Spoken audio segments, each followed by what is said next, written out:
tere ilusat hommikut! Täna teen sulle sellise kaardiladumise, kus me otsime siis vastust küsimusele, et mis takistab mul valida, mis takistab otsustada. Et ehk siis kuidas siis neid takistusi ületada, et see valik või otsus teha. Ja teeme hetkeks väikese siia tuleku ka.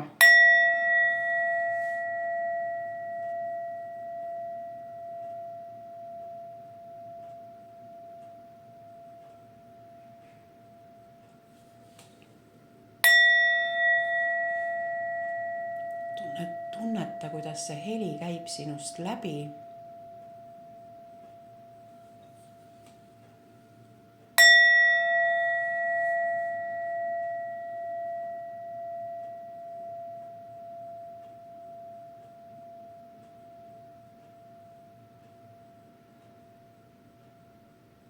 Too oma tunded ja mõtted ja meeled ja teadvus ja tähelepanu kõik kohale.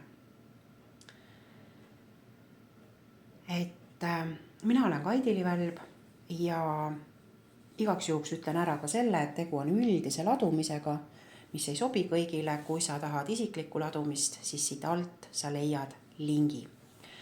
Nii, aga tänane ladumine on siis 2 grupis. Esimene grupp on siis see öökullipilt. On siis see, et sa valid kas number 1 või öökull. Ja teine pilt on siis selline merineitsi pilt. Kas sa valid öökulli või merineitsi või number 1 või number 2. Kui sa vajad otsustamiseks aega, siis võid video panna pausile. Aga mina hakkan pihta grupp number 1. Et asume siis teiega teele. Ja esimese asjana on sul, et küsimus oli siis selles, et mis takistab otsustada või mis takistab valikut teha. Ja esimene kaart ongi välja tulnud mäed. Ja mägede kaart ütleb seda, et otsuste tegemise kontekstis, et su elus on paigal seis, et kui sa ainult ootad paremaid juhuseid, õiget aega, siis kui ma olen valmis, mis iganes õiget hetke, eks ole, et siis seda õiget aega ei tule, et su elus on liiga palju paigal seisu, ehk siis hakka tegutsema, see aitab ka otsuseid vastu võtta. Teine asi, mis nende samade mägedega või selle paigal seisuga on seotud, et sul on liiga kinnistunud mõtted, et asjad peavad olema ühel kindlal viisil. Nad ei pea, nad võivad olla mitmel erineval moel. Nad võivad olla mitmel erineval moel. Siis järgmise kaardina on tulnud sul välja pööripäev. Ja pööripäev on siis see aeg, kus seda pimedust ja valgust on nagu, et see nüüd sõltub, mis pööripäev, eks ole, kas valgus hakkab minema pimeduseks või pimedus valguseks. Aga see tähendab seda, et midagi tuleb ümber pöörata. Et nii nagu talvine pööripäev on see, et me pöörame näo päikese poole, pöörame näo kevade poole, eks ole, või suvine pööripäev, et pöörame näo sügisesse, pimedusse. Et mis on sinu elus, sinu otsustega seoses sellist, mida sa pead ümber oma elust pöörama, kas ümber mõtestama, ümber pöörama, teisiti tegema hakkama. Et mõtle selle peale. Siin tasub arvesse võtta, siis järgmine kaart on kondid ja kondid tuleb välja siis takistuste kontekstis. Tähendab see seda, et need on mingid väga vanad asjad. Need, mis sind takistavad, on väga vanad asjad. Ja need võivadki olla mingisugused harjumused, mõtteviisid, nagu me juba oleme rääkinud siin on ju. Et mõtteviisid, harjumused, need võivad olla mingisugused uskumused, mis on tulnud juba sinu päritolu perekonnast, mida sa oled tassinud endaga kaasas. Ja see tähendab see, et need tuleb siis üles leida, läbi mõtestada ja vajaduse korral ümber sõnastada. Sest vastasel juhul sa ei saagi otsustada, sa ei saagi valida. Sa näed igas põõsas tonti ja sa kahtled kogu aeg enda otsustes ja valikutes. Sa ei pea seda tegema. Ja nüüd ongi huvitav on see, et 2 järgmist kaarti, mis on välja tulnud, on välise sekkumise kaardid. See tähendab, et kui sa ei tuvasta neid oma mõtteviise või paigalseise või neid vanu konte, nii-öelda neid vanu asju ja ei pööra oma elus midagi ringi, kui sa ise seda ei tee, siis tuleb väline sekkumine. Ja väline sekkumine, siin on tuleenergia sekkumine, see on välk. Et mingi asi tuleb väga ootamatult ja lööb sulle sisse. Ja see, kui ta lööb sisse, see peab siis välk olema sõna otseses mõttes, on ju. Aga mingi asi tuleb ja pöörab su elu täiesti pea peale. Ja kui sa ikka veel aru ei saa, siis tuleb maavärin ka. Maavärin on ka väline sekkumine, pane tähele. Ehk siis, kui sul on ühes ladumises, et ei välk ega maavärin ei sõltu enam sinu tahtest. Ütleme välk ja maavärin sümboolsel kujul, eks ju. Need eelmised kaardid, need mäed ja pööripäevad ja kondid ja tondid, et neid, kui sõnumid hoojana välja tulevad, nendega sa saad ise muuta oma mõtteid, käitumist ja asju, eks ju, vabastada midagi või teha juurde midagi, muuta, pöörata ümber midagi, nagu see pööripäev ütleb, on ju. Ja kui sa seda ei tee, sul tuleb 2 sekkumise kaarti, see tähendab seda, et praegu sul on mingisugune väga kriitiline olukord, et mina ei tea, mis need sekkumised on, see võib olla mingi õnnetus, mingisugune haigus, mingisugune ootamatu olukord, on ju, mis nagu mõjutab su elu nagu täielikult ja mõjutab igal tasandil. Et seetõttu tasub nagu ette vaadata. Siis järgmine kaart on patiseis. Ja patiseis on number 12, et siin sa võid vaadata siis ka majanumbreid, lehekülje numbreid, ma ei tea, kell 12 või mis iganes, 12, 12, 13, 12, et ühesõnaga, kus see 12 sul silma hakkab. Aga see võib olla ka 12 päeva pärast, 12 nädala pärast. Võib-olla on see väline sekkumine 12 päeva või 12 nädala pärast, kui sa praegu ei korrigeeri midagi. Ma ei tea, vaata, kuidas see resoneerub sinuga. Patiseisu kaart ütleb niimoodi, et parim lahendus on kompromiss, muidu kaotad rohkem kui võidad, sest vaidlus ei vii mitte kusagile. Ehk see kaart ütleb sulle, et kuskil on vaja järele anda. Võib-olla sa oled olnud liiga jäik, liiga rigiidne, liiga analüütiline ja peas elav. Ja siin on 2 sellist teokarpi või merekarpi, mis on sisult siis nagu sellised naiselikud sümbolid. Ja see järele andmine, et võib-olla sa peaksid just oma naiselikku pehmust, intuitsiooni kasutama otsustamisel või valikute tegemisel, mitte nii väga lähtuma siis oma sellest peast või selgest kaalutlevast mõistusest, mis ei ole iseenesest halb, aga halb on ta siis, kui ta läheb ühte äärmusesse. Ja viimane kaart on sulle välja tulnud õnnepäike ja see tähendab seda, et kui sa nüüd need eelmised asjad, need mäed ja tondid ja kondid ja pööripäevad ära teed ja naiselikku pehmust kasutad, vaata siis saab see õnnepäike tulla, on ju. Siis jäävad need välised sekkumised ära ja tuleb sulle see õnnepäike. Ja aitäh, öökulligrupp, et kui see ladumine sind kuidagi puudutas, anna kommentaaris teada. Ja meie läheme siis oma ladumisega edasi. Võtame siit edasi siis nii, grupp number 2 ehk sina, kes sa valisid merineitsi. Asume teele. Sinul on esimese kaardina tulnud välja põud. Ja kui meil on teemaks see, et on raske valida või raske otsustada, siis mida see põud tähendab? See põud tähendab seda, et su emotsioonid või tunded või ka kehaistingud on kivinenud, tuimaks muutunud. Sa oled midagi alla surunud, et midagi emotsionaalses plaanis ja energeetilises plaanis seisab. Ehk siis põuane maa on viljatu maa. See on nagu viljatu kõrb põhimõtteliselt. Kas on kõrb või põud, seal eriti vahet ei ole. Et sisuliselt teeb see sama välja.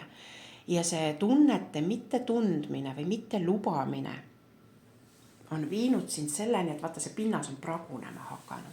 Et miski sinus on ka mõranema hakanud või lagunema hakanud. Et oluline on seda siis praegu märgata, teadvustada endale.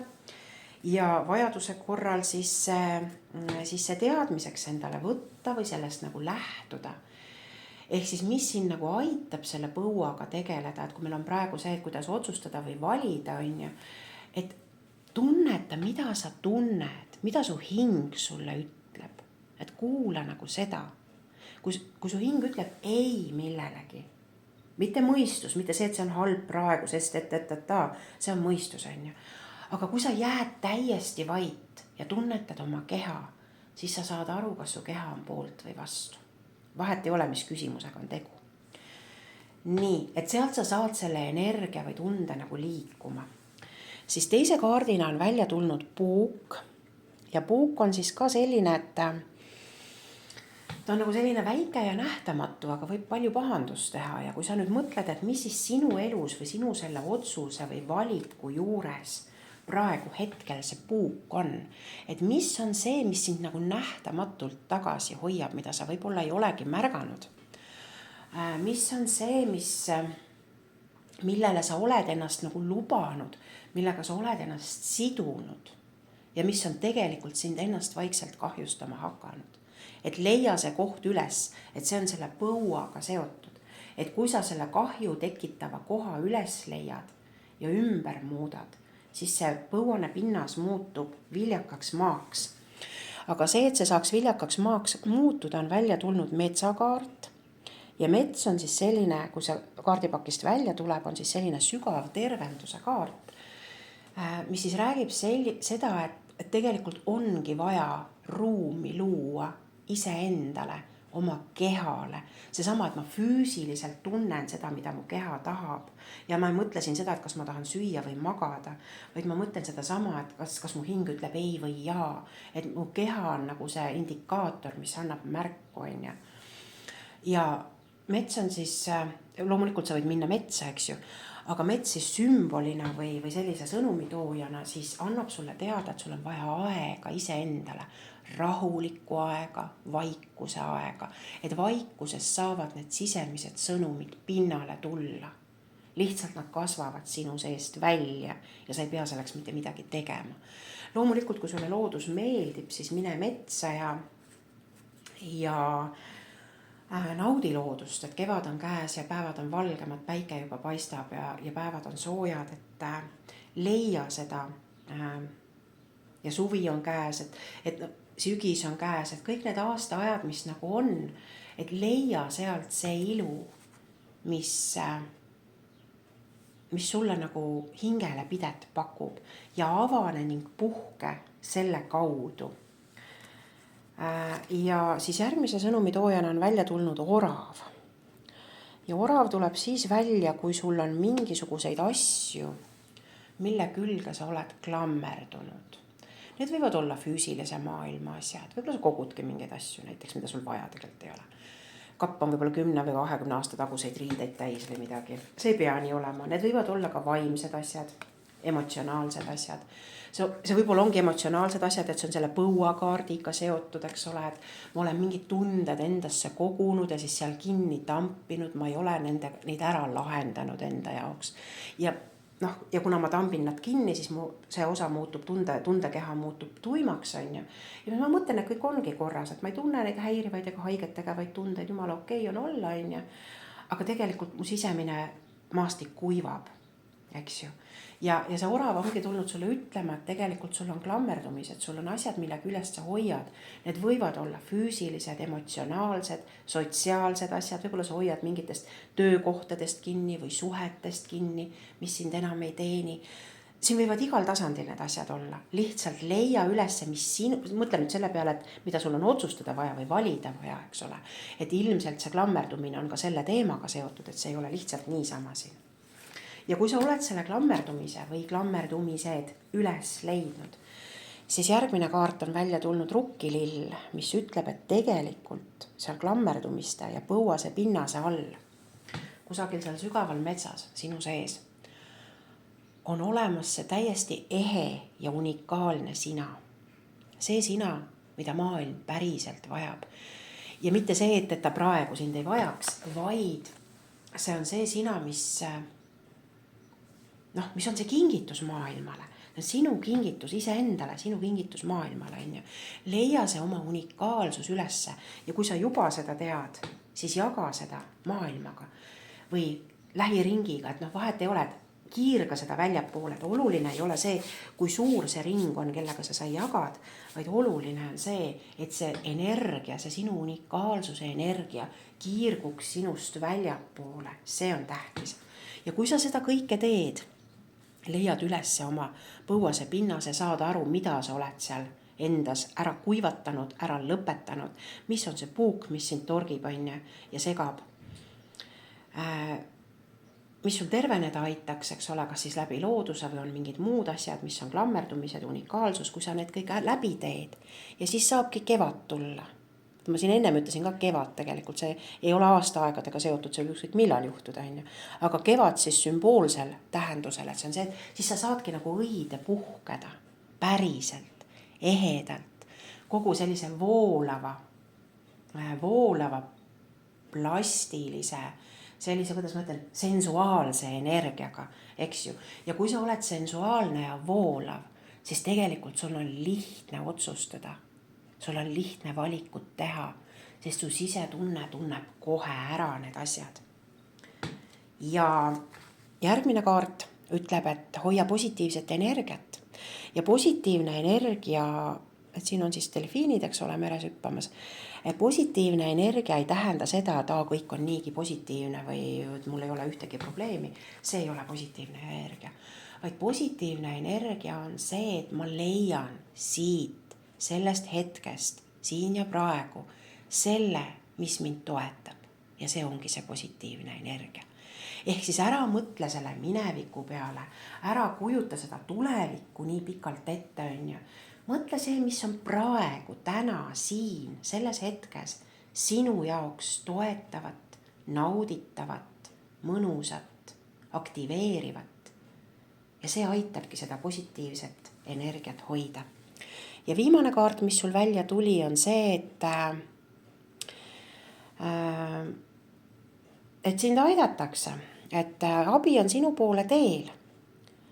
Ja kui sa siin kujutad ette, et merineitsi ujub, siin on üks luigekene, siis on seal vaalad seal merepõhjas, on ju, et abi on sinu poole teel. Ja see tähendab seda, et kui sa vajad füüsilises maailmas abi, siis küsi seda. Sest inimesed ei loe su soove silmadest. Nad ei ennusta kohvipaksu pealt, no mida sina nüüd tahad, on ju. Küsi seda ja võib-olla see on ekspertide abi mingis küsimuses. See võib olla ükskõik mis abi, on ju. See võib olla sõbra abi, pereliikme abi, on ju. Kui sa vajad vaimses maailmas abi, siis kutsu oma vaimseid abilisi. Meid ümbritsevad igasugused abilised, aga nad ei tõtta meile appi, kui me neid ei ole palunud. Aga abi on sinu ümber, et võta see lihtsalt vastu. Kui see video pakkus sulle midagi või see ladumine, siis anna siin all kommentaaris märku. Soovin sulle ilusat päeva ja kohtume nädala pärast.